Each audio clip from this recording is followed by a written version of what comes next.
Marcus Washington stared at the viral video showing him being dragged off the first-class seat. 30 million views overnight. His phone buzzed with CNN's call. He smiled grimly at the airline CEO's panicked text. "Name your price." They had no idea what was coming next. Before we dive into this shocking story, where are you watching from today? Hit that like button and subscribe if you've ever witnessed or experienced discrimination that made your blood boil. The story you're about to hear will show how one man's humiliation became an unexpected catalyst for change in corporate America. Ready to see justice in action? Let's begin. Marcus Washington was not a man who attracted attention by accident. At 45, he carried himself with the quiet confidence of someone who had defied every statistical probability to reach the pinnacle of Silicon Valley. As the founder and CEO of CyberShield Solutions, a cybersecurity firm valued at $1.2 billion, he represented a rarity in the tech world, a black man who had built his empire from nothing but raw intelligence and unstoppable determination. On this particular Tuesday morning, Marcus straightened his custom-tailored navy suit in the mirror of his San Francisco penthouse. The reflection showed a man with close-cropped salt and pepper hair, intelligent brown eyes behind titanium-framed glasses, and skin the color of dark walnut. His 6'2" frame remained athletic despite the endless hours behind desks and in boardrooms. Today mattered more than most days in his already remarkable career. "CyberShield stock up another 2 points this morning, sir," said his assistant Jamila through the apartment's speaker system. "And Mr. Williams from White Tech confirmed your meeting in Chicago at 4. Marcus nodded to himself. "Thanks, Jamila. Car downstairs in 20? Already waiting, sir. I've uploaded the final merger documents to your secure server." The White Tech Industries merger represented everything Marcus had worked toward for the past decade.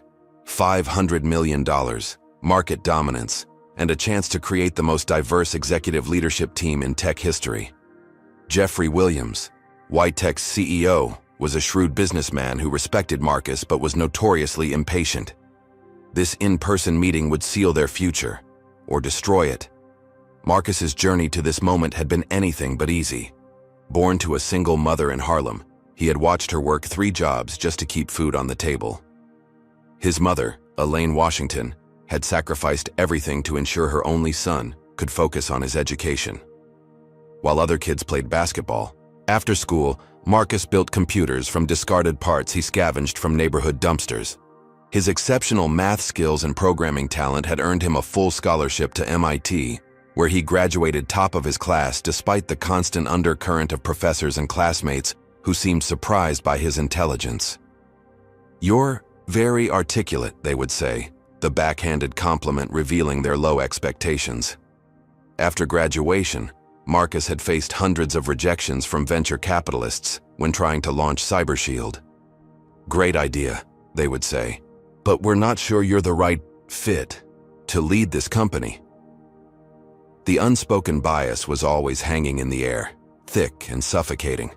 But Marcus had persevered. He bootstrapped his company with savings and small investments from friends until his innovative security algorithm caught the attention of a major bank. 10 years later, CyberShield protected data for 60% of Fortune 500 companies. As his private car navigated through morning traffic toward San Francisco International Airport, Marcus reviewed the merger documents on his tablet. He had been working 20-hour days for weeks to finalize every detail.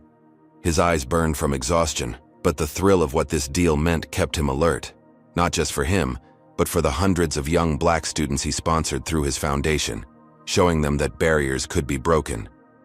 The flight to Chicago O'Hare was scheduled for 10:30, giving him plenty of time to make the 4 o'clock meeting with Jeffrey Williams.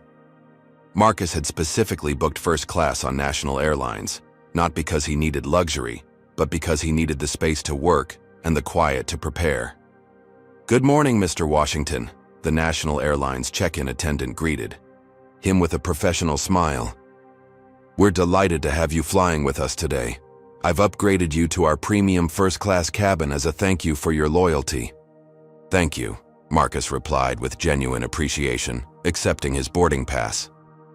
While he could easily afford the ticket, the gesture was nice, a small reminder that sometimes the world did recognize merit. The security line moved efficiently.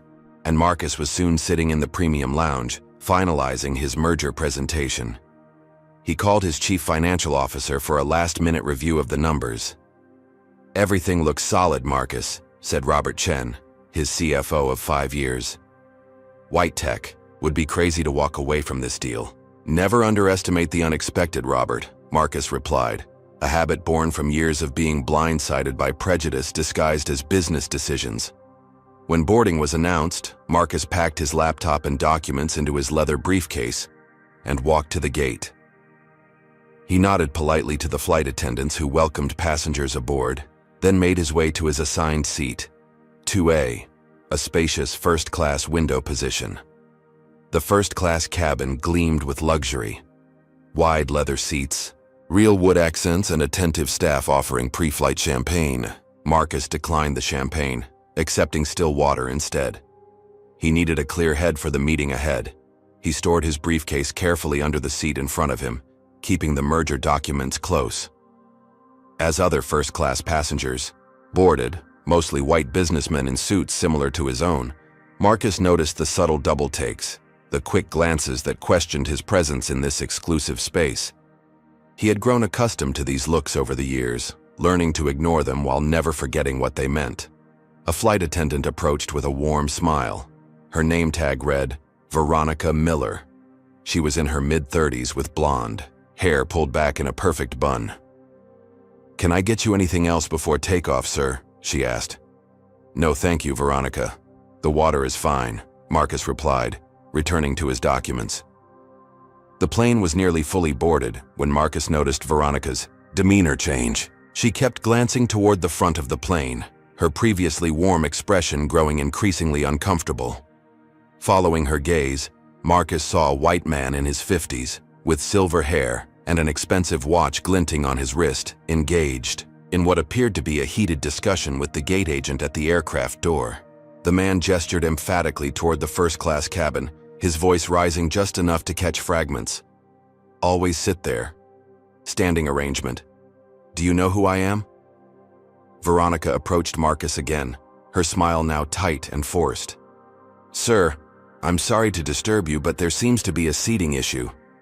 Marcus looked up, his expression neutral, despite the familiar sinking feeling in his stomach. "What sort of issue? My boarding pass clearly assigns me to seat 2A. Before Veronica could respond, the silver-haired white man appeared at her side, glaring down at Marcus. "You're in my seat," he stated flatly, as though it were an indisputable fact. Marcus calmly held up his boarding pass. "I believe there's a misunderstanding. My pass assigns me to seat 2A. The man, who Marcus would later learn was Bradley Thornton, executive vice president at Data Shield Technologies, didn't even glance at the boarding pass. "There must be a double booking. I always have this seat on this flight. It's a standing arrangement." "I understand that's frustrating," Marcus replied, evenly, "but my ticket assigns me here. Perhaps the airline can offer you an equivalent seat." Veronica's eyes darted between the two men, clearly uncomfortable. "Let me get my supervisor," she said, hurrying away. By now, other first-class passengers were watching the interaction with poorly disguised interest. Marcus felt the weight of their stares but maintained his composure. This was far from the first time his right to occupy a space had been questioned. Moments later, Veronica returned with an older woman whose name tag identified her as Diane Reynolds, cabin supervisor. Diane barely glanced at Marcus before addressing Thornton with deference. "Mr. Thornton, I understand there's a problem with your usual seat." "This seat is always reserved for me," Thornton insisted, his voice carrying authority that came from a lifetime of never being questioned. "I have connections to the airline board. There's obviously been a mistake." Diane turned to Marcus, her expression making it clear which passenger she valued more. "Sir, it appears there's been a booking error. Would you mind moving to another seat in first class? Or we can offer you a premium economy seat with a partial refund."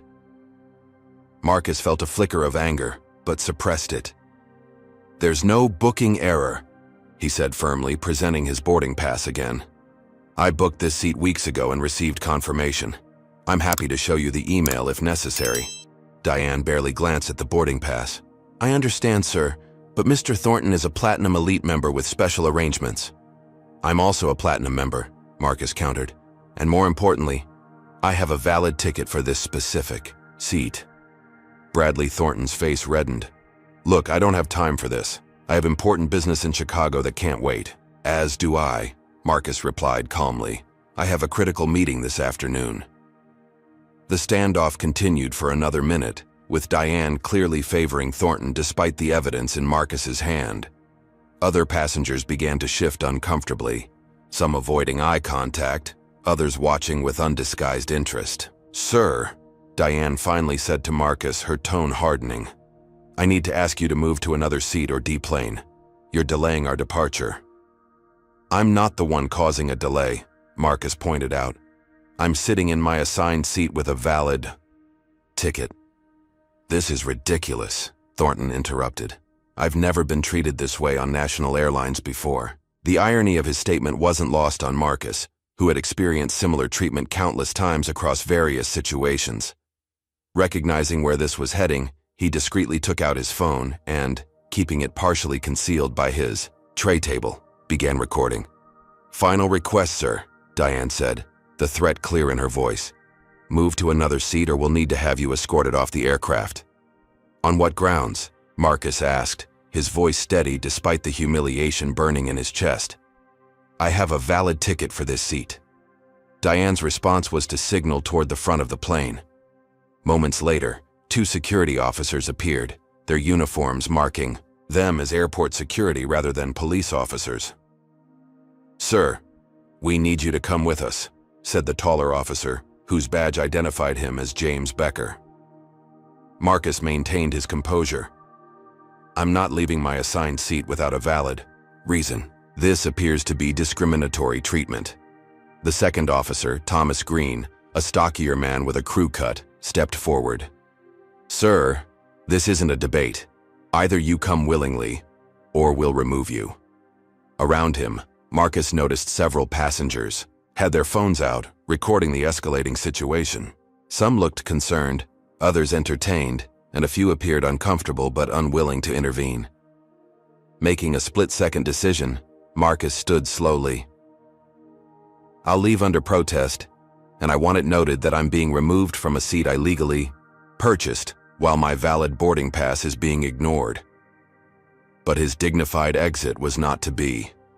As he gathered his briefcase, Officer Green grabbed his arm roughly. Let's not make this difficult. I'm not resisting, Marcus said, his voice remaining calm even as anger and humiliation washed over him. Disregarding his cooperation, both officers seized Marcus by the arms, their grips unnecessarily tight as they began to force him toward the exit. His briefcase tumbled to the floor, documents spilling out, critical merger papers now scattered under seats. My documents, Marcus protested. I need those for a meeting. His concerns were ignored as the officers dragged him forward, his expensive shoes scraping against the carpet.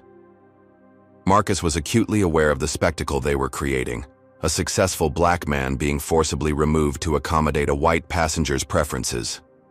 As they reached the aircraft door, Marcus looked back to see Bradley Thornton already settling comfortably into seat 2A, a satisfied expression on his face as Veronica rushed to offer him champagne. The walk through the terminal was one of the longest of Marcus's life.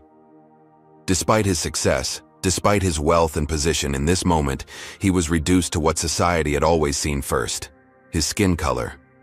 And yet, even in this moment of humiliation, Marcus Washington's mind was already calculating, observing, planning. They had chosen the wrong man to make an example of. This was not the end of the story, but merely its beginning. The fluorescent lights of Chicago O'Hare International Airport cast harsh shadows as security officers James Becker and Thomas Green marched Marcus Washington through the crowded terminal. Travelers stopped to stare, some raising phones to capture the spectacle of a well-dressed black man being escorted by security. Marcus kept his head high, his face a mask of dignity despite the burning humiliation coursing through him. I have the right to know why I'm being removed from a flight where I held a valid ticket, Marcus stated calmly, his voice betraying none of the rage building inside him. Officer Green tightened his grip on Marcus's arm. Save it for the security office, he muttered, his fingers digging into the expensive fabric of Marcus's suit. Marcus noted every detail with the precision that had made him a tech innovator. Green's badge number, the expressions of witnesses, the exact time on the terminal clock. His analytical mind never stopped working, even as his body was being physically controlled. When they reached a less crowded area of the terminal, Officer Green suddenly shoved Marcus against a wall, out of sight of most passengers, but unfortunately not away from all cameras. The impact knocked the wind from Marcus's lungs. "Listen," Green hissed, his face inches from Marcus's. "Guys like you need to learn when to follow instructions. First class isn't for everyone." The implication hung in the air between them. Officer Becker shifted uncomfortably, but said nothing to stop his partner. "I'm going to pretend you didn't just say that," Marcus replied evenly, his eyes locked with Green's. "And I suggest you remove your hands from me immediately. I've complied with your instructions despite their questionable legality." Green's face flushed with anger at being challenged. He applied more pressure, pushing Marcus harder against the wall. "Are you threatening me?" "I'm advising you that your actions are being recorded by multiple security cameras," Marcus stated, nodding toward a dome camera in the ceiling corner. "And I'll be requesting that footage." Something in Marcus's steady gaze, the confidence of a man familiar with power, made Green release him, though not without a final shove. "Keep moving," he ordered, his tone still hostile. They continued to the airport security office, a sterile room with fluorescent lighting and plastic chairs. Inside, Marcus was directed to sit while the officers conferred with a supervisor in hushed tones. Through the glass partition, Marcus could see them gesturing toward him, occasionally glancing in his direction. After several minutes, a man in a management uniform entered, his name badge identifying him as Richard Coleman, airport security manager. "Mr. Washington," Coleman began, consulting a clipboard, "you were removed from National Airlines Flight 257 for causing a disturbance and refusing crew member instructions." Marcus sat straight in his chair. "That is categorically false. I was seated in my assigned seat with a valid ticket when another passenger claimed it should be his. Rather than verify our respective tickets, the crew immediately sided with him and demanded I move. When I politely declined to give up the seat I had legally purchased, security was called." Coleman's expression remained impassive. "According to the report, you were combative and disruptive." "Is there a recording of this alleged behavior?" Marcus asked. "Because I have video showing quite the opposite." He reached for his phone, only to realize it had been confiscated along with his other belongings upon entering the security office. "Your personal items will be returned when we're finished," Coleman stated flatly. "Mr. Washington, you're not under arrest, but we need to complete an incident report before you can leave." Marcus glanced at his watch. It was now 11:45. The flight had departed without him, with his essential merger documents scattered across the first-class cabin. His 4 o'clock meeting with Jeffrey Williams, potentially worth $500 million in years of work, was in serious jeopardy. "I need to make a call to my office," Marcus said. "I was en route to an important business meeting." Coleman hesitated, then nodded. "You can use the office phone. 3 minutes." Marcus dialed his executive assistant Jamila from memory. "It's me," he said when she answered. "There's been a situation. I'm not going to make the meeting with Williams." "What?" "Marcus, he's already called twice checking your arrival time." "I was removed from my flight," Marcus explained briefly, aware of Coleman watching him closely. "Long story, but I need you to call Williams and explain there's been a travel emergency. See if he can reschedule for tomorrow, or if I can join virtually." "He specifically said this had to be in person," Jamila reminded him, concern evident in her voice. "He's got other offers on the table." Marcus closed his eyes briefly. Everything he had built was at risk. "Tell him I'll be there. I'll get another flight, even if I have to charter one. And Jamila, contact Anthony. Tell him I'll need him in Chicago tonight." Anthony Jenkins had been Marcus's friend since childhood, in Harlem, and was now one of the top civil rights attorneys in the country. They hadn't spoken in months due to their busy schedules, but if anyone would understand the situation and know how to respond, it would be Anthony. "Time's up," Coleman announced. I'll call back when I can, Marcus told Jamila before hanging up. The next hour dragged as Marcus answered redundant questions, signed statements, and refuted the false narrative being constructed around the incident. Throughout the process, he maintained his professional demeanor, even as officers referred to him as boy under their breath when they thought he couldn't hear. Finally, Coleman returned with Marcus's belongings. "You're free to go, Mr. Washington. No charges will be filed, but National Airlines has the right to refuse service to disruptive passengers in the future." Marcus collected his phone and briefcase, returned to him by a gate agent who had gathered his scattered documents after his removal. He checked his phone. 27 missed calls, and the video he'd managed to record still safely stored. As he exited the security office, Marcus found a quiet corner of the terminal and played the video. It had captured everything: Thornton's entitled demand, Diane's immediate bias, the excessive force used by the officers. The audio was clear, including Thornton's muttered comment as Marcus was dragged away. "These people never know their place." Marcus's finger hovered over the delete button for a moment.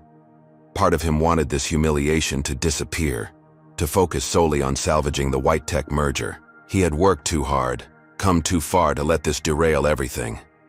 But another part of him, the part that remembered his mother working 3 jobs, the part that had endured professors' surprise at his intelligence, the part that still got followed in high-end stores. That part knew this wasn't just about him. His phone rang again. Jeffrey Williams. "Marcus, what the hell is going on?" Williams demanded without preamble. "We have investors waiting. This meeting has been on the calendar for months."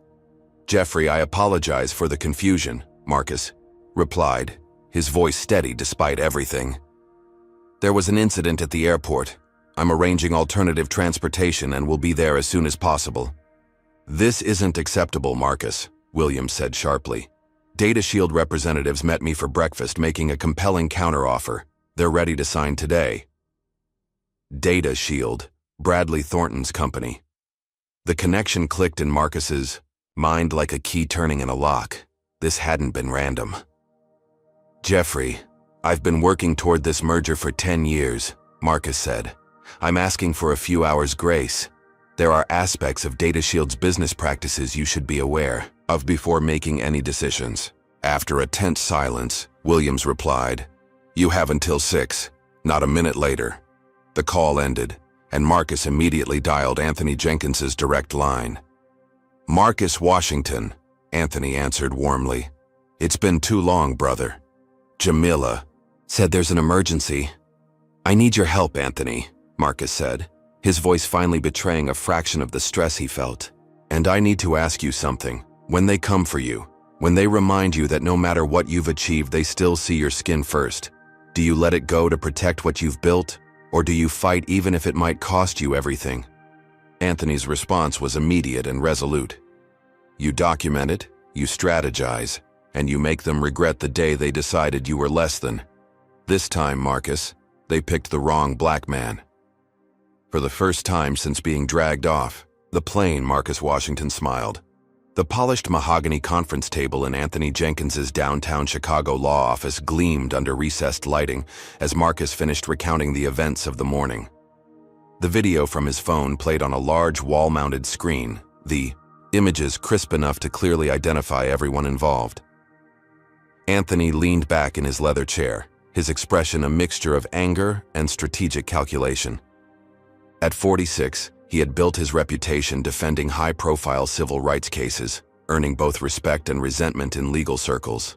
His tailored charcoal suit and the corner office with views of Lake Michigan spoke of his success. But the fire in his eyes revealed the Harlem kid who had never forgotten where he came from. "They handed you a winning case on a silver platter," Anthony said, pausing the video on Bradley Thornton's smug face. "The question is, what do you want to do with it?" Marcus's exhaustion was evident in the slight slump of his shoulders, but his voice remained firm. "I want accountability, but I also need to save this merger. White Tech won't wait much longer." Anthony nodded, pressing an intercom button. "Bring in the team." Moments later, 3 people entered the conference room. Anthony made introductions. "Marcus, Meet Sophia Rodriguez, our social media and public relations specialist, James Chen, corporate law expert, and Kiara Johnson, who specializes in civil rights litigation. Sophia, a sharp-eyed woman in her early 30s, immediately began taking notes on her tablet. "This video is digital gold, Mr. Washington. The optics are undeniable."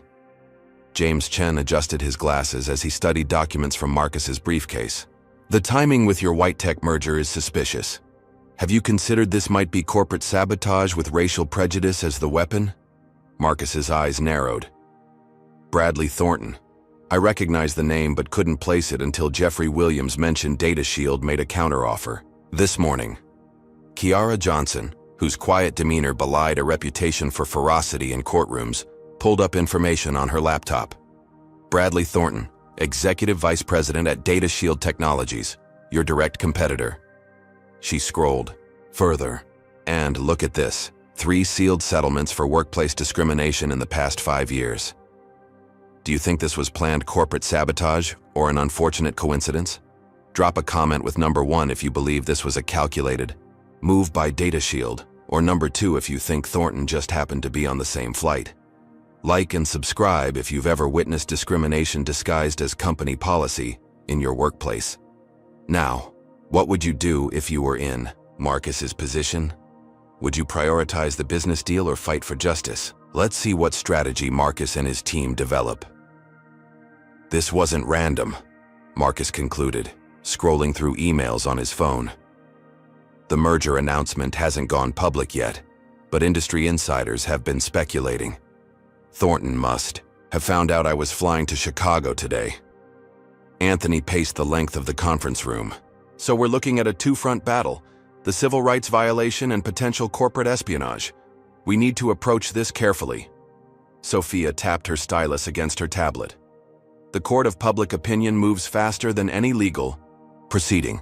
If we release this video strategically, national airlines will be scrambling to settle within hours." "But that could undermine the white tech deal," James cautioned.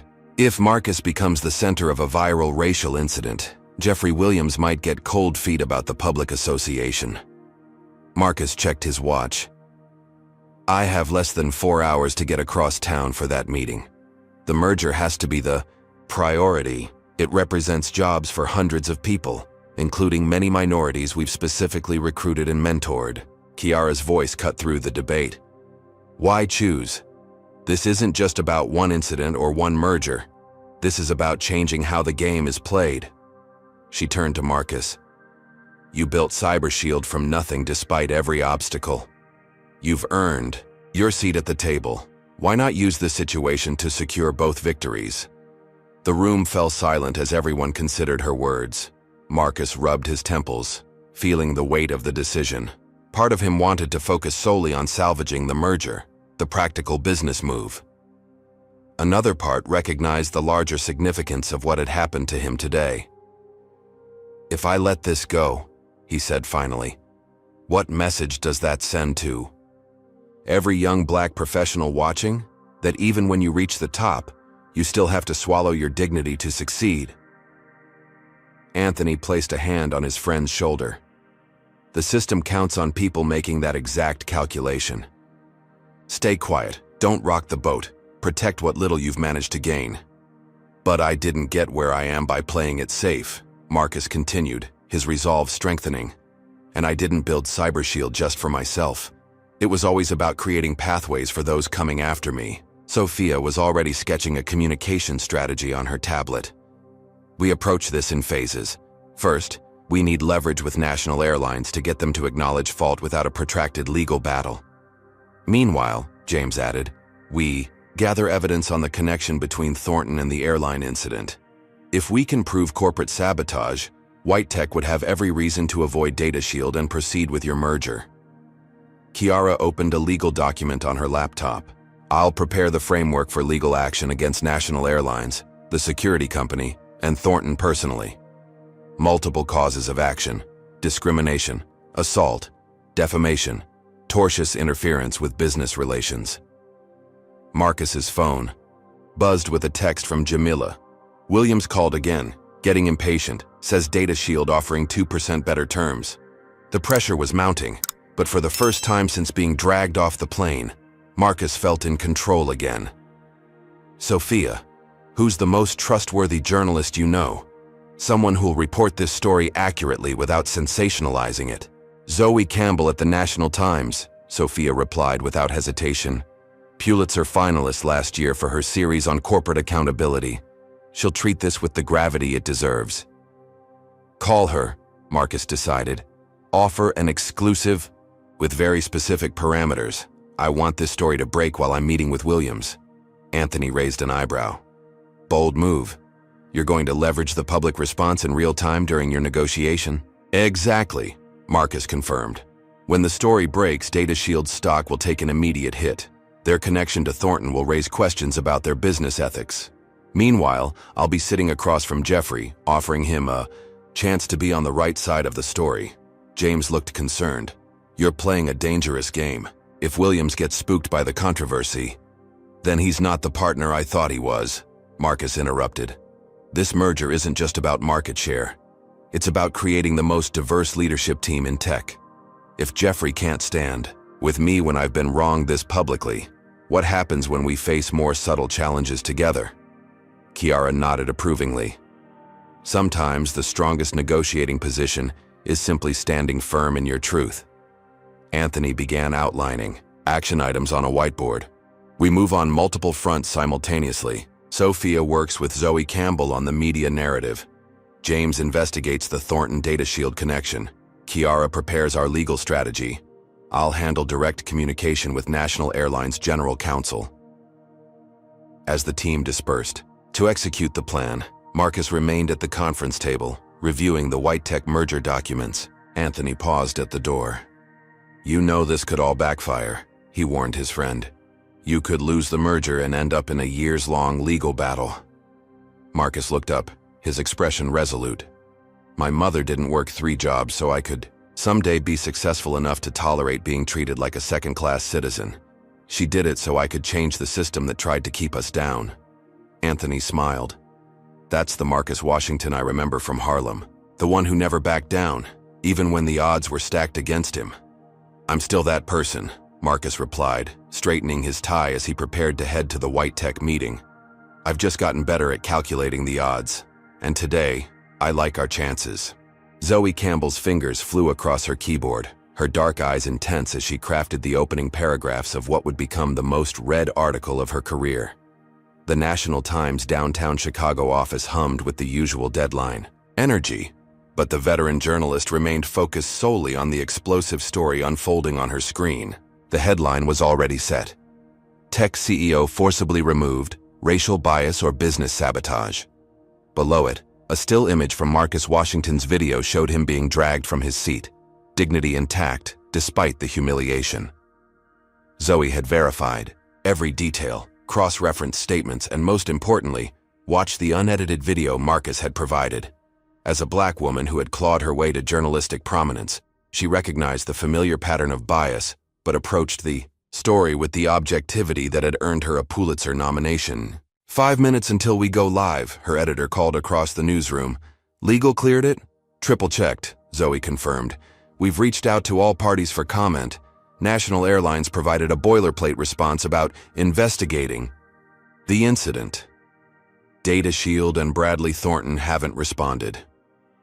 At precisely 3:30 p.m., 30 minutes before Marcus Washington's rescheduled meeting with Jeffrey Williams, the story went live on the National Times website, accompanied by a carefully edited version of the video that clearly showed the discrimination without being exploitative. Within minutes, the story began to spread like wildfire across social media platforms. Justice for Marcus started trending almost immediately, followed by What Are National Airlines Bias and What Are Corporate Racism. News alerts buzzed on smartphones across the country.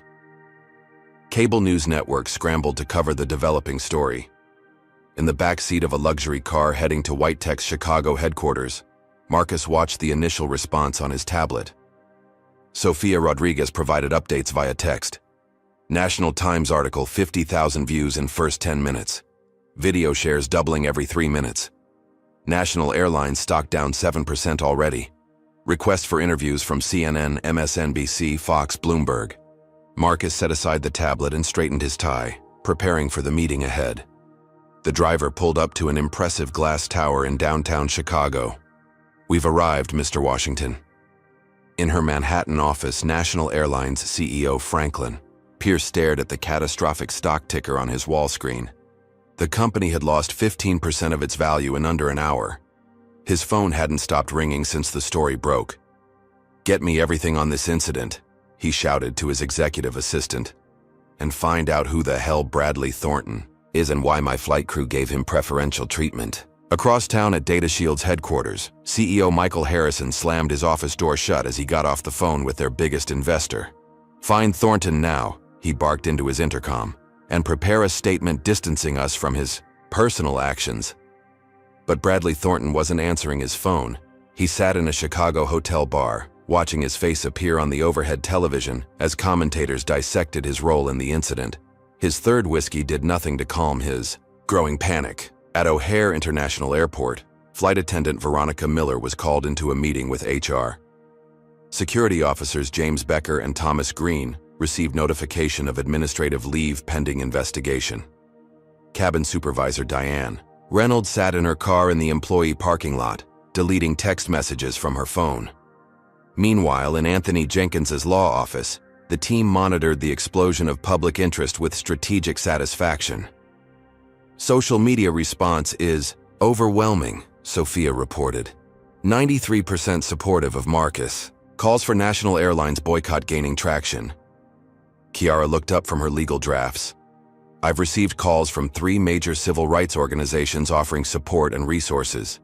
James Chen entered the conference room, his expression triumphant. "We found it." A series of text messages between Thornton and the flight attendant Veronica Miller. They know each other. She was instructed to create a seating issue if Marcus boarded. Anthony's eyes widened. "That's the smoking gun. Get this to Marcus immediately. He's about to meet with Williams." The gleaming conference room on the 40th floor of White Tech Industries headquarters offered a panoramic view of Chicago's skyline. Jeffrey Williams, a trim Asian American man in his 50s, checked his watch impatiently as his executive team arranged documents around the table. "Mr. Washington has arrived," his assistant announced. Jeffrey's expression was cool as Marcus entered. "You're cutting it close, Marcus. We have investors waiting on our decision." "Thank you for your flexibility, Jeffrey," Marcus replied calmly, setting his briefcase on the table. "Before we begin, I should mention there's a situation developing that may impact our discussions." Jeffrey frowned. "What kind of situation?" Before Marcus could respond, one of White Tech's executives glanced at his phone and exclaimed, "Holy shit. Marcus, is this you?"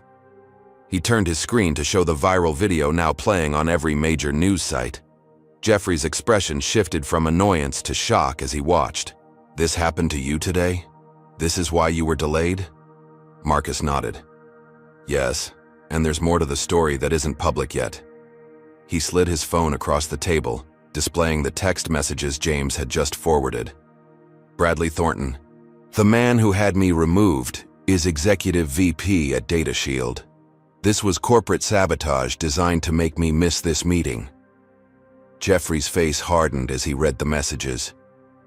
"They offered us a deal this morning, said you were unreliable and might not show. They engineered a situation to make that appear true," Marcus explained. "The question now is, do you want to partner with CyberShield, a company committed to integrity and innovation, or with people who would resort to these tactics?"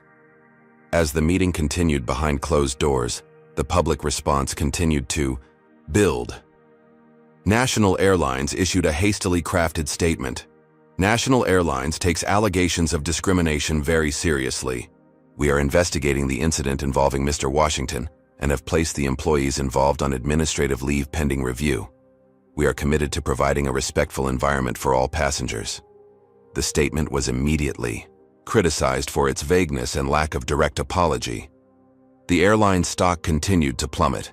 DataShield released their own statement an hour later. The actions of Executive Vice President Bradley Thornton appear to have been taken in his personal capacity and do not reflect the values or policies of DataShield Technologies. We are conducting an internal investigation and will take appropriate action. Social media users quickly pointed out the statement's careful wording appear to have been, and its failure to apologize to Marcus Washington directly. Boycott DataShield began trending. Back at Anthony's office, the team received an unexpected call. A woman identifying herself as Emma Blackwell, a 72-year-old retired teacher, claimed to have been seated near Marcus on the flight and had recorded additional footage of the incident. "I was in seat 3B, she explained. What happened to that gentleman was disgraceful. I've been haunted by not speaking up during the incident, but I did record it. And I heard things the official report doesn't mention." Sophia immediately arranged for a courier to collect Emma's phone footage. When it arrived and they viewed it, the recording captured clear audio of Bradley Thornton saying to Veronica Miller, "I told you to handle this before he boarded. Michael will be furious if this doesn't work." Michael Harrison, Anthony realized. DataShield's CEO, this goes all the way to the top. As evening fell over Chicago, Marcus emerged from White Tech headquarters, his expression unreadable as he slipped into the waiting car. His phone immediately rang. Anthony checking on the outcome. "So?" Anthony asked. "Deal or no deal?" Marcus allowed himself a small smile. "The merger is proceeding, with improved terms." Jeffrey was furious about DataShield's tactics. "He's making a public statement tomorrow about corporate ethics and announcing our partnership." "That's a win," Anthony said. "But National Airlines is still trying to control the narrative. They've offered a private settlement, 7 figures with an NDA, of course." Marcus's expression hardened. "No deal. This isn't about money. It's about changing how business is done. Tell them I want structural changes, not hush money." As his car navigated through evening traffic, Marcus stared out at the city lights, thinking about how quickly life could change. This morning, he had been a respected CEO headed to an important meeting. By midday, he had been reduced to a man defined solely by his skin color, and now he had become something else entirely, a symbol in a larger fight. His phone buzzed, with a text from his mother. "Saw the news. So proud of you for standing your ground. Your father would be too." The simple message brought unexpected tears to Marcus's eyes. His father, a community activist who had died when Marcus was just 10, had always told him, "They can take everything from you except your dignity. Never let them have that." Today, Marcus had held on to his dignity. Tomorrow, he would use it as a weapon in a fight much bigger than one airline seat. The luxury Peninsula Hotel suite overlooking Michigan Avenue had been transformed into a war room. Screens displayed real-time social media analytics, news coverage, and stock market movements. Marcus Washington stood at the center, reviewing strategy with his expanded team on the morning after the National Times story broke. National Airlines stock down 23% at opening bell, James Chen reported. They've lost over $600 million in market value overnight. Sophia Rodriguez scrolled through her media monitoring dashboard. "Your CNN interview has 17 million views already. The comments are overwhelmingly supportive." Marcus nodded, buttoning the jacket of his fresh suit. He had appeared on CNN's morning show just hours earlier, his calm dignity and articulate responses creating a striking contrast to National Airlines' fumbling corporate statements. "I didn't set out to become the face of corporate discrimination," he had told the interviewer. "I was simply a passenger with a valid ticket who was removed because someone else, someone white, felt entitled to my seat." But this incident reveals a systemic problem that extends far beyond one flight or one airline. His poised performance had resonated with viewers across the political spectrum. The hashtag #EIStandWithMarcus was trending globally. National Airlines CEO Franklin Pierce has requested a private meeting, Anthony announced, looking up from his phone. His representative says he wants to resolve the situation amicably. Marcus straightened his tie. "Set it for noon. Let's hear what he has to say." At precisely 12 o'clock, Franklin Pierce arrived with his general counsel and chief communications officer. The airline CEO was a tall white man in his 60s with the weathered confidence of someone unaccustomed to apologizing. After brief introductions, Pierce leaned forward in his chair. Mr. Washington, this situation has spiraled out of control. I want to personally express my regret for your experience on our airline. Regret isn't the same as accountability, Marcus replied evenly. Pierce's jaw tightened. We're prepared to offer substantial compensation for your inconvenience and any emotional distress. $2 million with the understanding that we can all move forward from this unfortunate incident. The airline's general counsel slid a document across the table. We've prepared a standard confidentiality agreement, an NDA. Anthony interjected, not touching the document. You want to pay for silence. Pierce adjusted his gold cufflinks. This is standard practice in dispute resolution. It protects all parties. Marcus studied the airline CEO's face. It protects your airline while doing nothing to address the underlying problems. I'm not interested in your money, Mr. Pierce. Then what do you want? Pierce asked, frustration seeping into his voice. Marcus slid a folder across the table. Comprehensive anti-bias training for all customer-facing staff, an executive diversity program with measurable goals and public reporting, and no confidentiality agreement. I want transparency about what happened and how you're addressing it. Pierce's face reddened. That's completely unreasonable. You're trying to dictate how I run my company. No, Marcus corrected him. I'm offering you a chance to transform a crisis into an opportunity. Your stock is in freefall. Public trust is shattered. You can fight a lengthy public legal battle that you'll ultimately lose, or you can become an industry leader in addressing discrimination. The airline executives exchanged glances. Pierce's communications officer whispered urgently in his ear. We'll need time to consider these demands, Pierce finally said. Take all the time you need, Marcus replied. But understand that every day you delay, public pressure will increase. The footage speaks for itself. After the airline executives departed, Kiara updated the team on their expanding legal strategy. We've identified 6 previous complaints against Supervisor Diane Reynolds for discriminatory treatment of minority passengers. All were settled quietly with NDAs. And we've confirmed Thornton's connection to the flight attendant, James added. Veronica Miller is his cousin by marriage. She's deleted her social media accounts, but we found photos of them together at family events. Marcus's phone rang. Jeffrey Williams calling from White Tech headquarters. The merger announcement is drafted, Jeffrey reported. But we have a problem. DataShield is claiming you orchestrated this entire incident as a publicity stunt. They're trying to poison the well with our investors. Marcus's expression darkened. They're getting desperate. We need to move quickly, Jeffrey urged. They've launched an aggressive media campaign. Their stock recovered slightly after they announced Thornton's leave of absence. Understood. We'll accelerate our timeline. After ending the call, Marcus addressed his team. DataShield is counterattacking. We need to consolidate the evidence connecting them to this incident. Sophia looked up from her laptop. I've been monitoring airline employee forums.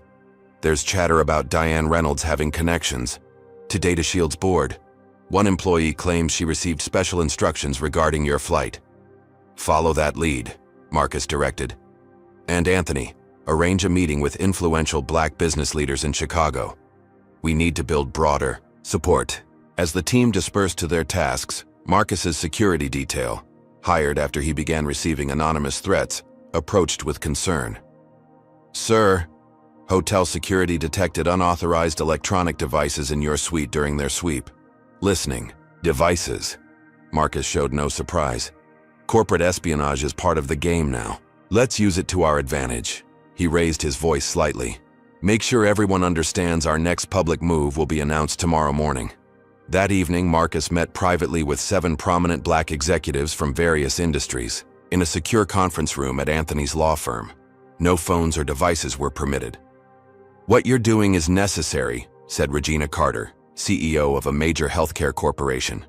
But make no mistake, they'll try to destroy you for it.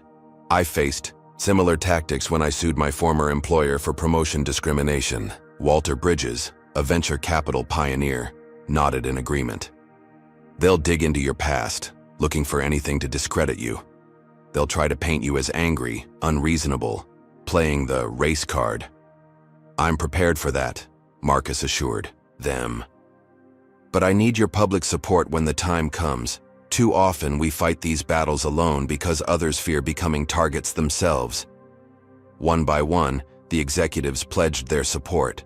Their collective influence represented billions in market power and thousands of employees.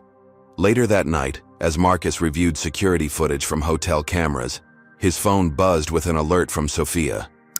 Bradley Thornton just gave an interview to Business Today, claims you refused reasonable accommodations and became aggressive. Marcus watched the interview clip, noting Thornton's practiced concern and carefully worded allegations. I simply asked if he would mind moving to another first-class seat, and he became confrontational, Thornton claimed, his expression a mask of false sincerity. While the interview played, Anthony entered with urgent news. We found the mole. Jeremy Collins has been feeding information to Data Shield for months. Marcus felt a cold wave of betrayal. Jeremy was his vice president of operations, someone he had personally mentored for 5 years. You're certain? Anthony handed him a tablet showing email exchanges between Jeremy and Michael Harrison, Data Shield's CEO. He's been sharing confidential merger details, executive meeting notes, even your travel schedule. That's how they knew I'd be on that specific flight, Marcus realized. Set up a meeting with Jeremy tomorrow morning. Don't let him know we're on to him. The next day dawned with fresh challenges. National Airlines had rejected Marcus's proposed terms, offering instead a larger settlement with the same NDA requirements. Data Shield's counter-narrative was gaining traction in certain business publications, and Whitetech's investors were growing nervous about the escalating corporate warfare. At 9 a.m., Jeremy Collins entered Marcus's hotel suite, his expression a practiced mask of concern. You wanted to see me, Marcus? I've been so worried since this whole incident began. Marcus studied the man he had trusted, the subtle tells of nervousness now obvious. Have a seat, Jeremy. I wanted to discuss our contingency plans for the merger. Data Shield seems to have inside information. Jeremy's laugh was slightly too quick. Probably just good intelligence work on their part. You know how this industry operates. I do, Marcus agreed, sliding a folder across the table. That's why I had our security team trace the information leaks. The color drained from Jeremy's face as he opened the folder to find copies of his own emails to Data Shield. Why? Marcus asked simply. Jeremy's facade crumbled. They approached me 6 months ago, offered triple my salary, equity options, said I'd never reach the top at CyberShield because you were building a diversity showcase rather than promoting on merit. And you believe that, Marcus stated, disappointment evident in his voice. Despite watching me promote people based solely on performance for 10 years. It wasn't personal, Jeremy insisted weakly. Betrayal is always personal, Marcus countered. You're terminated effective immediately. Security will escort you from the building. Whether we pursue criminal charges depends on your cooperation now. After a shaken Jeremy provided full details of his communications with Data Shield, Marcus convened his team for a strategy session. We now have concrete evidence linking Data Shield's CEO directly to the airline incident, he announced. It's time to go on the offensive. The corporate battle had escalated beyond a single incident of discrimination to expose a web of corruption, espionage, and systemic bias. And Marcus Washington, once simply a tech innovator, had become the unlikely champion in a fight much larger than one airline seat. The digital clock on the nightstand read 3:17 a.m. as Marcus Washington stared at the ceiling of his hotel suite. Despite physical exhaustion, sleep remained elusive. The weight of the past 4 days pressed down on him like a physical presence. What had begun as a business trip had transformed into a very public battle against corporate discrimination that was consuming every aspect of his life. His phone buzzed with yet another news alert. Data Shield CEO denies orchestrating discrimination. Incident questions Washington's motives. Marcus set the phone aside and rubbed his eyes. The constant barrage of media coverage, strategy sessions, and legal consultations had left him operating on minimal sleep and maximum caffeine. The physical and emotional toll was becoming evident in the dark circles under his eyes and the tension headaches that had become his constant companion. As he lay in the darkness, unwelcome memories surfaced. Incidents of discrimination he had pushed aside throughout his life in order to move forward. The science teacher who seemed surprised when he aced every test. The college admissions officer who needed to verify his perfect SAT scores. The venture capitalist who would only speak to his white co-founder during pitches. The luxury car salesman who asked if he could afford the vehicle he was interested in. Each individual incident had been manageable, unpleasant reminders of persistent bias, but not insurmountable obstacles. Marcus had always chosen to focus on excellence rather than grievance, believing his success would speak for itself. But now, lying awake in a Chicago hotel room at 3 in the morning, he wondered about the cumulative cost of all those swallowed moments of humiliation. His phone rang, startling him. Only one person would call at this hour. "Mom, is everything okay?" he answered immediately. Elaine Washington's voice carried the wisdom of her 73 years. "I should be asking you that question. I saw you on the news again. You look tired, baby." Marcus smiled despite himself. No matter his achievements or age to Elaine, he would always be her baby. "I'm fine, Mom. Just a lot happening." She replied, unconvinced. "You know, this reminds me of when your father was fighting the housing discrimination case back in '82. He couldn't sleep then either." Marcus rarely heard his mother speak of his father's activism. The pain of his early death had always made those conversations difficult. "What did Dad do?" he asked quietly. "He got up and wrote," Elaine said. "Letters, speeches, plans. Said if insomnia wanted to rob him of rest, he'd rob it of victory by using those hours. But he also knew when to rest his sword, Marcus. Even the strongest warriors need sleep. Have you ever had to choose between your personal well-being and fighting for what's right? Comment number 1 if you've had to make sacrifices for your principles, or number 2 if you think self-care should always come first. Like and subscribe if you believe one person's stand against discrimination can create meaningful change. What would you do if you were in Marcus's position, with threats mounting and your life's work at risk? Let's see how Marcus navigates these personal challenges. After the call ended, Marcus rose and moved to the suite's desk. His mother's advice resonated. If sleep wouldn't come, perhaps the time could be productive. He opened his laptop and began writing a personal statement, not for the media or legal proceedings, but to clarify his own thoughts. As dawn broke over Chicago, Marcus's security team alerted him to a concerning development. The threats that had begun as anonymous online comments had escalated to specific messages sent to his company email. Some included personal details that suggested surveillance. "We've found listening devices in both your hotel rooms so far," his head of security reported, "and someone attempted to access the hotel's keycard system overnight." Marcus nodded, processing this information with the same analytical approach he applied to business challenges. "Increase the team and sweep all meeting locations in advance. No electronic devices in strategy sessions." The mounting security concerns created yet another layer of stress. Marcus now traveled with bodyguards, changed hotels daily, and had limited his public appearances. His normal life, running his company, mentoring young tech talents, even his morning jog, had been suspended indefinitely. By mid-morning, reports from Cyber Shield headquarters brought additional worries. The company's stock had fluctuated wildly as investors reacted to the ongoing controversy. Several board members had expressed concerns about Marcus's focus being diverted from operations during a critical merger period. "The quarterly projections are solid," his CFO Robert Chen assured him during a secure video call. "But some board members are questioning whether this fight is worth the potential damage to the merger." Marcus felt a flash of frustration. "The merger is proceeding. Jeffrey Williams and I spoke this morning." "Yes, but Data Shield is lobbying white tech investors hard," Robert countered. "They're painting you as a liability, someone using a regrettable incident to pursue a personal agenda." After the call ended, Marcus stared out the window at the Chicago skyline. He had built Cyber Shield from nothing into a billion-dollar company. Now, his single-minded determination to fight discrimination threatened everything he had achieved. Was it worth it? His phone chimed with a calendar alert. a scheduled meeting with young black tech entrepreneurs at a local innovation hub. His instinct was to cancel. Security concerns, pressing legal matters, merger complications all provided ready excuses. But something inside him resisted. With enhanced security measures in place, Marcus kept the appointment.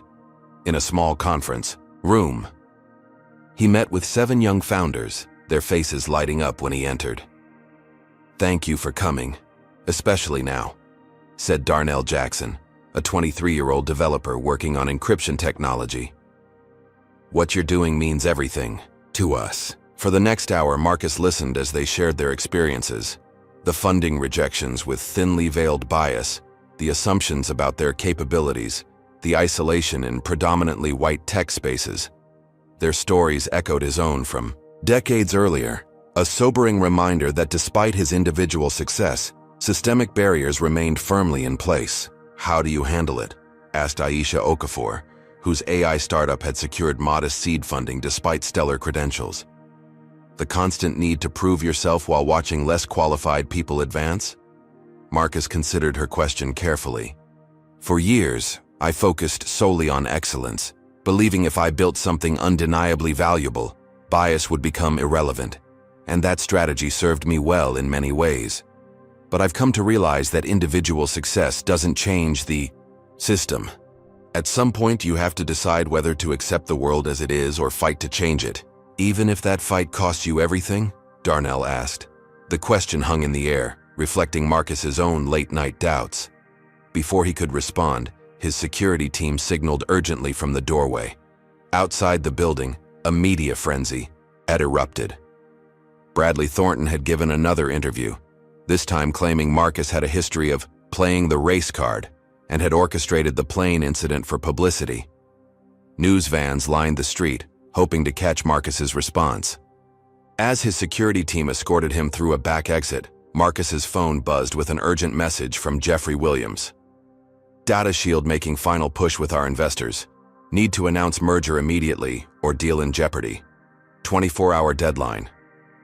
The pressure was mounting from all sides. Back in his secure vehicle, Marcus called Anthony for an update on the legal front. "National Airlines made another offer," Anthony reported. $5 million, still with an NDA.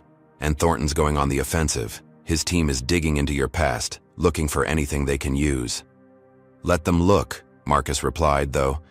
The thought of having his life scrutinized for potential weapons against him was deeply unsettling. "What about our evidence connecting Data Shield to the incident?" "We're getting closer. Emma Blackwell, the passenger who recorded additional footage, wants to meet. Says she has more information she didn't feel comfortable sharing electronically." When Marcus returned to his hotel, he found the elderly white woman waiting in a secure conference room, her hands clutching her purse nervously. Emma Blackwell was in her 70s with silver hair and the dignified bearing of a retired educator. "Mr. Washington," she began, "I've been struggling with whether to come forward. At my age, I prefer to avoid controversy." She took a deep breath. "But I couldn't sleep knowing what I witnessed and staying silent." Emma explained that she had been seated directly behind Bradley Thornton on the flight. "Before you boarded, I overheard him on a phone call. He said, 'Don't worry, Michael, I'll make sure he never makes that meeting.' And then when the confrontation happened, he was recording it himself, smiling when they dragged you away." Her voice trembled as she continued. "I should have spoken up during the incident, but I was afraid. And that's been the story of my life. I was young during the civil rights movement, and I stood by silently then too. I've regretted that silence for 50 years. Marcus was moved by her courage in coming forward now. "Your testimony could be crucial, Ms. Blackwell. Would you be willing to make a formal statement?" "That's why I'm here," she said firmly. "I'm tired of being silent when I witness injustice. Better late than never, I suppose." Emma's video evidence and testimony provided the missing link connecting Data Shield CEO Michael Harrison directly to the incident. Combined with the information from Jeremy Collins and the airline employee forums, a clear picture emerged of corporate sabotage motivated by both competitive interests and racial bias. That evening, as Marcus prepared for a midnight strategy session with his core team, He faced his reflection in the bathroom mirror. The man looking back appeared older than he had just days ago. The constant stress, the security threats, the betrayal by a trusted colleague, the pressure from investors, all had exacted a visible toll. For a moment, doubt crept in. Was this battle worth the personal cost? Would it really change anything? Systemic, or just drain him of the energy needed to run his company effectively? His phone buzzed with a text from his mother, a photo of his father at a community rally in Harlem, 1980. The simple message read, "He was tired too, but never sorry." Marcus straightened his shoulders and left to meet his team. The path forward was difficult and uncertain, but the alternative, accepting injustice to protect his personal comfort, was no longer an option he could live with. The secure conference room in Anthony Jenkins's law firm buzzed with focused energy at midnight. Marcus Washington stood before a whiteboard covered with flowcharts and timelines, his exhaustion temporarily eclipsed by strategic determination. Around the table sat his core team, augmented now by CyberShield's top technical talent, who had flown in from San Francisco that evening. "We've been playing defense," Marcus announced, capping a marker. "That changes tonight. DataShield orchestrated this discrimination incident as corporate sabotage.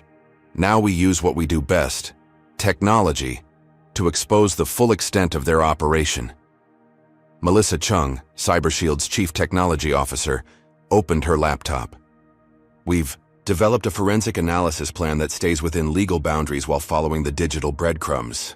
"Completely legal," Anthony emphasized. "We cannot and will not engage in any hacking or unauthorized access. That would undermine everything we're fighting for." Marcus nodded. "We don't need to break laws to find the truth. DataShield has been sloppy because they never expected to be caught." Over the next hours, the team implemented a sophisticated cyber investigation. Using publicly available data, information provided by former DataShield employees, and legitimate business intelligence methods, they began mapping connections between DataShield and national airlines. By dawn, they had discovered troubling patterns. 3 national airlines board members have significant investments in DataShield subsidiaries, Melissa reported. "And look at this. Diane Reynolds, the supervisor who had you removed, has a brother-in-law who works as a director in DataShield's corporate security division. Financial traces show irregular payments from a DataShield shell company to consulting firms associated with several national airlines executives," added Robert Chen, examining banking records obtained through legal channels. The investigation expanded beyond the single incident to reveal what appeared to be a systematic corporate espionage operation. DataShield had apparently used similar tactics against other competitors, though none had involved the racial element that made Marcus's case so explosive. "This raises potential RICO implications," Anthony noted, referring to the Racketeer-Influenced and Corrupt Organizations Act, pattern of organized illegal activity across corporate entities. As the investigation progressed, unexpected allies emerged. James Becker, one of the security officers involved in removing Marcus from the plane, contacted Anthony's office. "I've been placed on administrative leave and told to stay quiet," Becker explained during a recorded interview. "But what happened that day wasn't right. We were specifically instructed to make an example of Mr. Washington if he didn't comply immediately." "Who gave those instructions?" Anthony asked. "They came through our supervisor, but he indicated they originated from much higher up. Said this passenger was causing problems for important people and needed to be taught respect." Similarly, a junior flight attendant who had been working with Veronica Miller came forward with crucial information. "Veronica received a call before the flight and afterward told me to be ready for a situation in first class. She said it came from management but was acting weird about it." By mid-morning, Marcus received another urgent call from Jeffrey Williams. The White Tech CEO sounded strained. "Marcus, we're down to the wire. DataShield has made a final offer to our board, 5% better than yours with guaranteed regulatory approval. They're leveraging political connections my investors can't ignore. Can you hold them off until this afternoon?" Marcus asked. "We've uncovered significant evidence of corporate malfeasance that will change the equation. The board meets at 3. That's your deadline, Jeffrey replied bluntly. The pressure intensified when National Airlines CEO Franklin Pierce made a final settlement offer, $10 million with the same strict confidentiality requirements. "This is our final attempt at amicable resolution," his general counsel stated. "After this, we'll be forced to defend ourselves by all available means." The implied threat was clear. They would attack Marcus's character, business practices, and history if he didn't accept their terms. As noon approached, Marcus faced a crucial decision point. The evidence they had gathered was compelling, but not yet comprehensive. Releasing it prematurely might undermine their legal strategy.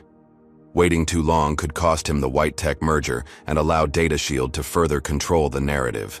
"We need to consolidate what we have and prepare for a major press conference," Marcus decided. "Schedule it for 2 o'clock, 1 hour before the White Tech board meeting." Anthony looked concerned. "That's aggressive timing. Are you sure you want to go public before we've completed the investigation?" "We have enough to establish the pattern," Marcus replied. "And sometimes the best defense is a strong offense." As the team prepared for the press conference, DataShield launched a preemptive strike. Their legal department issued cease and desist letters, threatening defamation lawsuits if Marcus or his representatives made any public claims linking them to the airline incident. Simultaneously, they released a statement announcing Bradley Thornton's resignation to pursue other opportunities, effectively creating distance between his actions and the company. National Airlines CEO Franklin Pierce made one last desperate attempt to prevent the press conference. He requested an urgent private meeting with Marcus, arriving at Anthony's office just an hour before the scheduled media event. "You're making a grave mistake," Pierce warned, his previous corporate poise replaced by barely concealed panic. "This won't just damage National Airlines. It will harm the entire industry and thousands of innocent employees.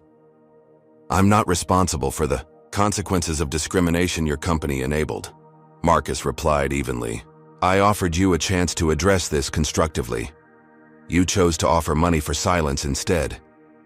"Be reasonable," Pierce urged. "What happened to you was unfortunate, but turning it into a crusade against corporate America won't solve anything. Take the settlement, focus on your merger, move on." Marcus studied the airline CEO, a powerful man unaccustomed to not getting his way. "That's what you're counting on, isn't it? That the potential damage to my business interests will eventually outweigh my commitment to accountability. That's the calculation you expect every minority executive to make when faced with discrimination. Swallow your dignity to protect what you've built." "It's just pragmatism," Pierce insisted. "Business reality." "No," Marcus countered, rising to end the meeting. "It's how systemic discrimination perpetuates itself, but not today." As Pierce departed, Marcus took a moment alone in Anthony's office to center himself. The past 5 days had been the most challenging of his professional life. He had lost a trusted colleague to betrayal, put a historic merger at risk, faced threats to his personal safety, and endured public scrutiny of every aspect of his life and business. Anthony found him there, staring out the window at the Chicago skyline. "Press room is ready. Full house. Every major network and publication. Are you prepared for this?" Marcus straightened his tie. "When I was 10, my father took me to a community board meeting in Harlem. A developer wanted to tear down affordable housing to build luxury condos. Everyone knew it was wrong, but one by one, community leaders were bought off or intimidated into silence. My father was the only one who stood up and spoke the truth, even when it cost him contracts for his small construction business." He turned to face his friend. He told me afterward, "Son, there are moments in life when you have to decide what kind of man you want to be. The kind who does what's easy, or the kind who does what's right. This is one of those moments." Anthony nodded, understanding the weight of the decision. "Then let's go make your father proud." The press conference room at the Chicago Marriott downtown was filled beyond capacity. Camera crews from every major network jockeyed for position, while journalists from publications ranging from the Wall Street Journal to TechCrunch to social media outlets claimed every available seat. The atmosphere crackled with anticipation. The Marcus Washington story had captivated the nation, transcending business news to become a cultural flashpoint about race, power, and accountability in corporate America. At precisely 2 o'clock, Marcus Washington entered through a side door, flanked by Anthony Jenkins and his legal team. He approached the podium with the quiet confidence that had characterized his public appearances throughout the crisis. Despite the pressure of the past 5 days, he appeared composed in a perfectly tailored charcoal suit, though close observers might notice the slight fatigue around his eyes. "Good afternoon," he began, his resonant voice filling the room without needing to raise it. 5 days ago, I boarded a flight to Chicago for a business meeting. I had a valid first-class ticket for a specific seat. I was forcibly removed from that seat in the aircraft because another passenger, a white passenger, felt entitled to my space. What began as a distressing personal experience has revealed a disturbing pattern of corporate behavior that extends far beyond one incident on one airline. Camera shutters clicked rapidly as Marcus continued. This is not about one seat on one plane. This is about whether we are truly committed to equal treatment under law and in commerce. This is about accountability when that commitment is broken. Anthony stepped forward, methodically laying out the evidence they had gathered. Using video displays and document projections, he detailed the connections between Data Shield Technologies and the airline incident. "We have confirmed that Bradley Thornton, then Executive Vice President at Data Shield, was not randomly on that flight," Anthony explained. Text messages between Thornton and flight attendant Veronica Miller, who is his cousin by marriage, show. This was a coordinated effort to prevent Mr. Washington from reaching his meeting with White Tech Industries. Gasps rippled through the audience as Anthony displayed the text exchanges on screen, with personal information redacted, but the damning content clearly visible. "Make sure he doesn't make the meeting. M says whatever it takes." M refers to Michael Harrison, CEO of Data Shield. Anthony continued. "We have obtained phone records showing calls between Harrison and Thornton immediately before and after the incident, as well as communications with National Airlines personnel." The evidence mounted as Anthony methodically presented testimony from airline employees, additional passenger video, and financial records showing irregular payments between Data Shield subsidiaries and consulting firms linked to national airlines executives. This was not merely discrimination, though that would be serious enough, Anthony concluded. This was corporate sabotage using racial bias as a weapon. The room erupted with questions, but Marcus raised his hand for silence. "Before we take questions, I want to introduce someone who has an important perspective to share." To the surprise of everyone in the room, Jeffrey Williams, CEO of White Tech Industries, walked onto the stage. The Asian American executive adjusted his glasses before addressing the stunned media. "I came here today to announce that White Tech Industries is proceeding with our planned merger with CyberShield Solutions," Williams stated firmly. "Furthermore, we are severing all existing contracts with Data Shield Technologies, effective immediately." The announcement sent shockwaves through the room, and undoubtedly through financial markets where the news would instantly impact stock prices.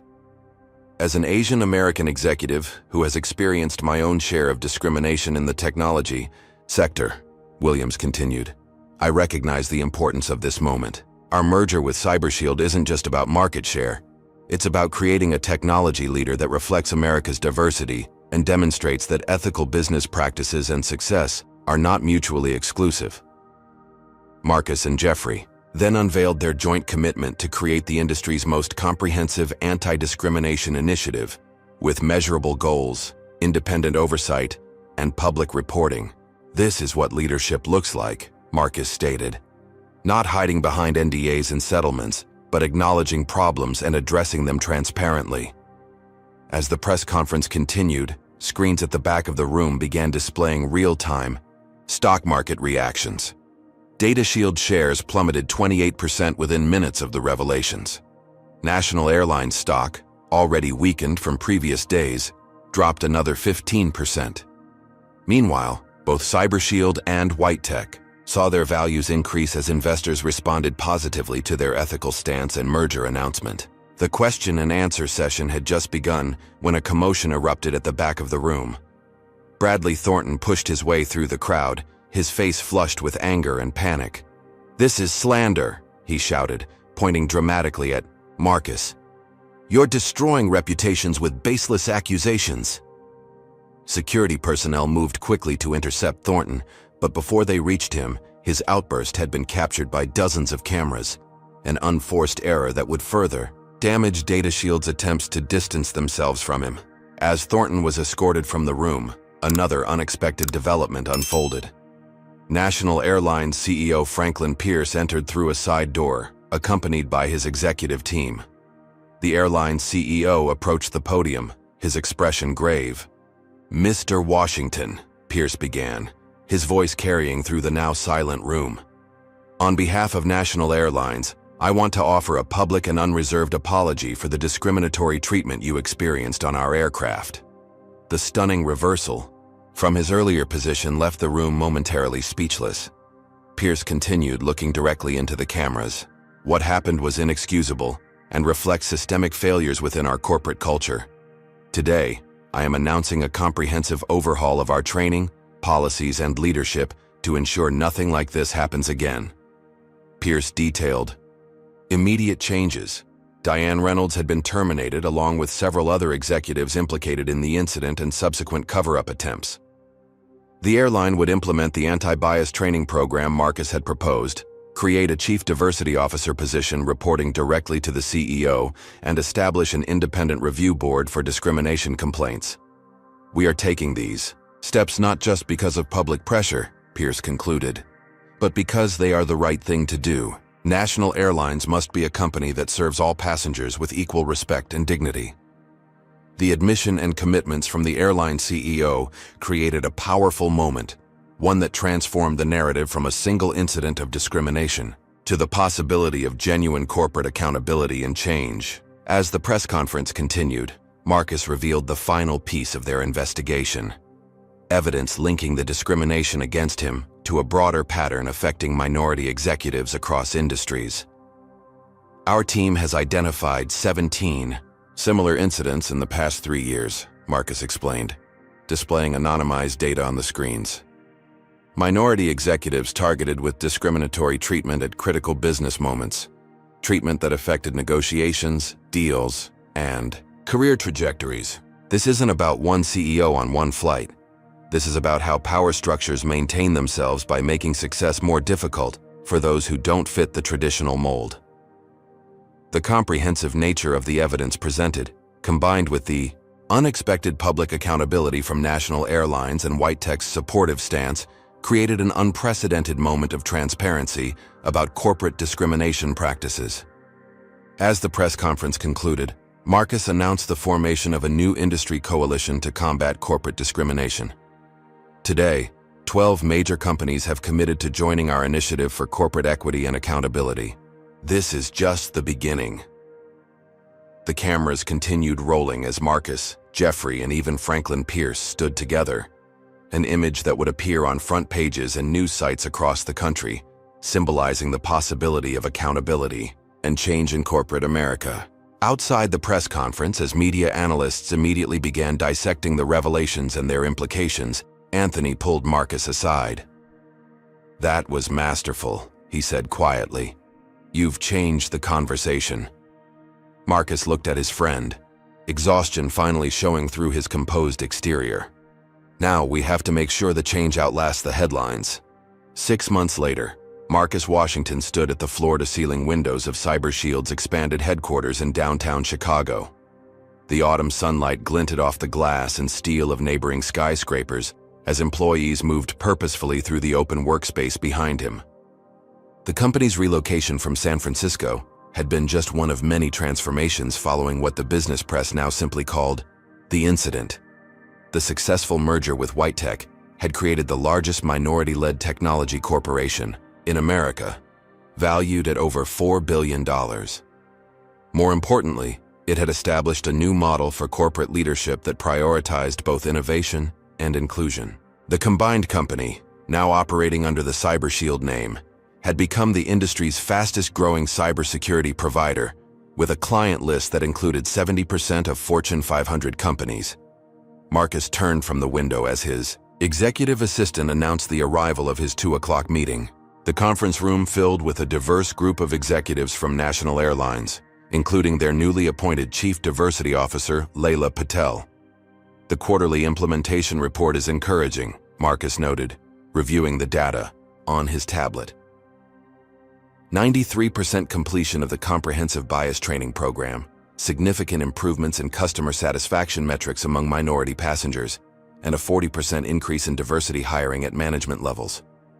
Franklin Pierce, who had remained as National Airlines CEO through the transformation process, nodded with cautious pride.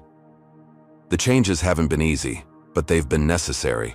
Our corporate culture is healthier, and surprisingly, our financial performance has improved despite initial market concerns. The airline had become an unexpected success story in corporate accountability. After their public apology and commitment to structural changes, they had embraced the process with genuine dedication. The anti-bias training program developed with Marcus's team had become a model now being adopted by other transportation companies. The most significant metric, Layla added, is the 70% reduction in bias-related complaints from both passengers and employees. People feel heard and respected in ways they simply didn't before. As the meeting concluded, Marcus received notification that a special visitor had arrived. In the reception area, he found Emma Blackwell, the elderly passenger whose testimony had provided crucial evidence during the investigation. Now, 82, she stood a little straighter than when he'd last seen her, pride evident in her bearing. "Ms. Blackwell," Marcus greeted her warmly, "thank you for coming. The training video you participated in has been incredibly effective." Emma had become an unexpected advocate, sharing her perspective as someone who had witnessed discrimination, but initially remained silent. Her candid discussion of regret and redemption had resonated deeply with employees across industries. "I never expected to find purpose at my age," she admitted as Marcus escorted her to his office. "But speaking up has given me more peace than decades of silence ever did." They were joined by James Becker, the security officer who had been involved in removing Marcus from the plane. After providing key testimony about institutional pressures and implicit bias training failures, Becker had been hired to help develop airport security anti-bias protocols. His first-hand experience had proven invaluable in identifying how security procedures could be improved without compromising safety. "The implementation at O'Hare is complete," Becker reported.